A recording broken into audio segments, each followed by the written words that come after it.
Көкшетау облысында, Щучинск қаласында біздің жас спортшыларымыз жүзуден жақсы нәтиже көрсетіп, бірінші орын алып келді. Үлкен нәтиже, тарихта болмаған бұл история, бірінші орын алып, жақсы результатпен келіп тұр.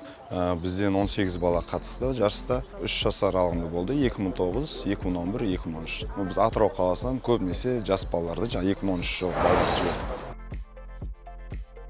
На недавнем турнире в Щучинске я выступала по дистанции как 50, 100, 200 спина и 100 комплекс. Из них я заняла 4 золотых медали. Я очень трудилась и очень думала над этим. Мне очень понравились эти соревнования, потому что там были участники и спортсмены не только из Казахстана, но и из России. И поэтому была большая и сильная конкуренция.